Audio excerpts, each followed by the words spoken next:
All right, we'll go ahead and get started. This episode of the podcast. Hopefully, everything is going smooth with the recording and such. So, I wanted to cover hot work permits, and the use of Firewatch. Now, it's a big question. As of late, when it comes to any jobs, anything that relates to hot work, outside of a designated area, and of course, we got to get into some of these definitions, right? Which is important. And I'll share my screen. I got a couple of resources I want to share, and I don't expect this to be extremely long. This is a good article I found that kind of gives you the ins and outs of hot work permitting and the hot work permit requirement. What triggers hot work, right? Uh, Most generally, going off OSHA NFPA regulations, hot work is, by definition, is any welding or cutting operations for the use of spark producing power tools or chipping operations. Cutting, brazing. Really, what we deal with currently is a lot of welding, and can be cutting, right, with a cutting torch or a wheel or a grinding wheel, something like that. Can all play a role, right? So risks triggered by hot work, we've been occasions where they've been, hot work operations occurred and it resulted in obviously fires, whether it's structural fires, it's just fires from the immediate equipment in the area. Of course, what this article goes into, and it talks about the parts of the fire triangle. They use even like a fire tetrahedron I've seen before, but again, that's just kind of the ins and outs of how you start a fire, right? You remove one of those elements from the fire triangle, a fire cannot occur. So when is a hot work permit necessary, right? We talk about designated work areas, right? So any kind of work that is defined by hot work, meaning welding or grinding, cutting, spark producing, heat producing actions outside of the designated area requires a hot work permit. Designated areas are areas that meet the permit requirement and are clean and clear of most of the combustibles and hazards in the area. It should be, right? So I know we've been through some maintenance shops before and done inspections at other locations where they've had maintenance shops, boiler rooms, even welding shops, right? That just, there's more combustibles there than there is probably on the general manufacturing floor, process floor. So they got to meet that criteria. If not, then a hot work permit would be required. Most generally, your designated areas are areas that are kind of designated by site leadership, and they should be maintained as designated areas, being that they are, clear and clean of any combustibles and hazards. And again, standards that go and apply. A lot of standards that apply here, especially for general industry. But you go back to 29 CFR 1910, outlines it. CFR 1926 with OSHA. There's 1915. It really defines the use of fire watch, which we'll get into. And of course, the NFPA 51B is a good standard. Of course, it's a consistent standard, and or can cite consistent standards pretty relatively, and frequently. I don't have access to the NFPA 51B, something that you have to purchase. I don't have that purchased currently. The 35-foot rule for hot work. Again, this is good. This is your general, right? I know some can be more scrutinized or extreme. I've seen 50 foot before. It's probably the longest I've seen, but free and clear of any kind of combustible materials within that 35-foot radius. So it's your cardboard, your wood, plastics, right? If you can't make it clean and clear, right, we need to guard it, protect it somehow. Fire use of fire blankets, dousing the area down with water, maybe increased monitoring, using an IR gun, things like that we can do to help mitigate a fire from occurring or having a dangerous situation. Again, I do like this article. I think it does a really good job of summing up all the elements of, hot work standard and the hot work permit, right? Um,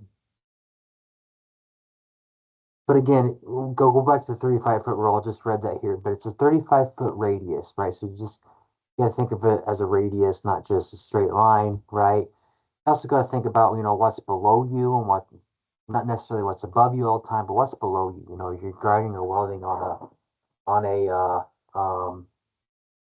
stairway or something that has, it's not a full floor. Maybe it's graded floor and things can fall in between the grates, right? What is below you? What's protecting yourself, protecting, from below if there's any combustibles there? Are we using fire blankets? Are we cleaning the area? Again, that's going to help determine where you're going to put your fire watch when we get into that here in a little bit, at the area of welding and maybe somewhere else, right? Wherever the slag or sparks are going, maybe somebody else is required there. Again, you can't overdo it. You can definitely underdo it, but you can't overdo it when it comes to hot work. Um, again, this is a good article, summing a lot of this up. How does the hot work permit system work? Again, it's usually issued by a supervisor. In cases that we're doing work at a customer site, it's issued by the customer to a subcontractor or the one that is doing the actual hot work, and they sign off on all the checks. And then, of course, the fire watch personnel is noted, and they sign off as well. Once hot work has ended, the job's done. There's usually a recurring check at least 30 minutes after the activity to ensure there are no um, areas of concern, fire, smoke, smoldering. And once that's done, then do your final sign-offs, depending on kind of the layout of the permit, and it gets, sent back to the office, typically at the location. Um, Again, pretty straightforward when it comes to permit system. We want to work on controlling hot work and controlling the hazards associated with hot work. There's PPE obviously required when you're doing type of hot work, depending on what you're doing, whether it's cutting or it's welding, or it's brazing. You can weld in a confined space, cut in confined spaces. It requires additional PPE through a hazard assessment. It could be up high, off of a platform or a lift, which would require fall protection. You may be on a main lift, which requires additional training to run that main lift. So there's a lot of things that kind of apply when it comes to hot work. All right, so hot work and fire watch requirements. This is a question I've been getting a lot is when is fire watch required? Well, fire watch is always required. It's who is doing the fire watch that I think we get a little confused on, right? And I actually looked up, the internal fire code here, the IFC code, and what they state too. And again, it's similar to what OSHA and NFPA states, right? So you obviously got to be trained. You got to be trained on the recognition of fire hazards, emergency response equipment, fire extinguishers, being able to know where your alarms are at, and how do you, notify other personnel if a fire does take off and occur, right? That's important.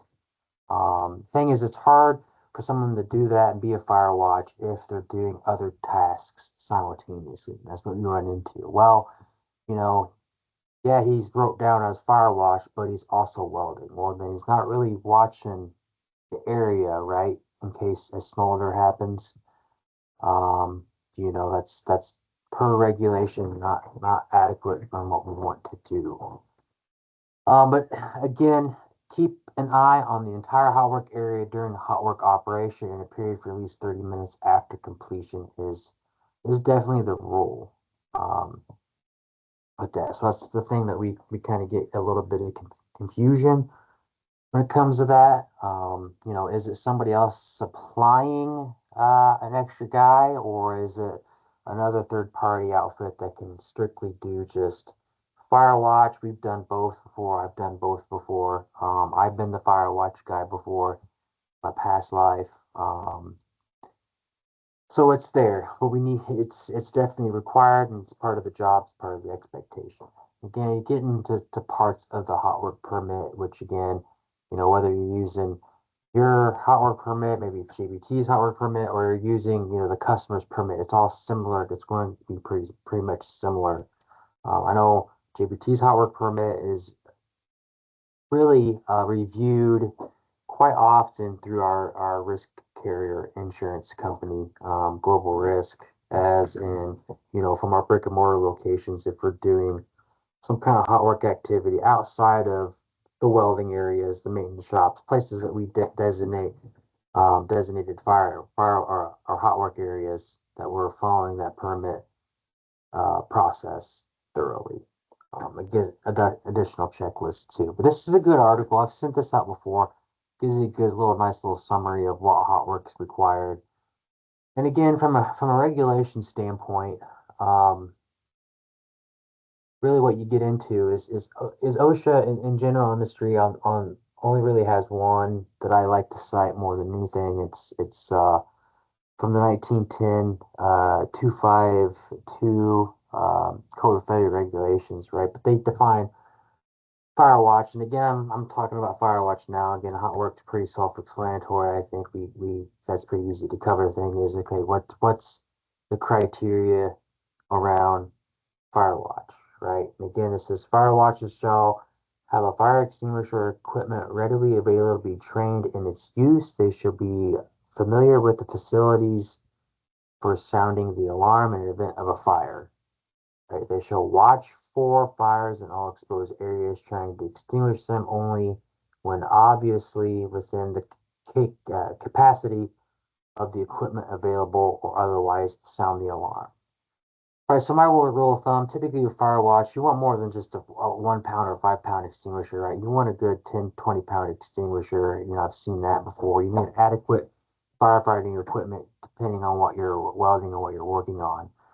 And if it's not adequately putting out the fire, then again, life safety is number one. You evacuate the area, you sound the alarm, you get the fire department on the first responders there immediately. So that's in general industry, which we really fall in pretty well. I know here in this code 1915, again, this is maritime standards, but again, OSHA can cite this still, no matter what, right? But this gets in a good thing with fire watches. The employees must be trained. Um, again, posting fire watches. Let's see, where does it say? Um, Here, this is one that I've talked about before. The employer must not assign other duties to a fire watch while hot work is in progress, right? That's spelled out adequately there. Here we go. We remain at the hot work area for at least 30 minutes after completion of the hot work, unless the employer is or representative surveys the exposed areas and makes determinations there's no other further fire hazard, right? So, that could be done, but typically we follow that rule. Again, it's another good resource here. What else did I find here? Everything else is pretty self-explanatory on some of this stuff, but this first article I've sent out before, it does a really good job of outlining that. But again, hot work, OSHA guideline, again, NFPA standards right through here, covered in both construction and general industry in subpart Q and subpart J, and of course NFPA 51B is a consistent standards that gets updated a lot more frequently than the OSHA rules. ANSI even has a standard, right? Again, some of those consistent standards I don't really have the documentation on. I have to buy that to really evaluate. But again, general rule, fire watch, hot work permit. We got a hot work permit, you need a fire watch. And the fire watch guy needs to maintain at the area where the hot work's going on. If we have more than one area, that can't be visibly maintained or verbally maintained by one fire watch personnel, we need to make the call, have two people there, right? Maybe it's inside an area, outside an area, maybe you got hot work from above, you need somebody down below, again, to protect from any kind of, slag or sparks falling down below. Again, an risk assessment will help determine that as well. Again, I knew this wouldn't be very long, but I wanted to cover it because it's some questions that I've been getting. I just wanted to try to address the best I could. something besides emails going back and forth. So, again, appreciate, anybody watching this, live now or later on, and then, I'll share this, and if you guys got follow-up questions later on, you can just reach out to me directly.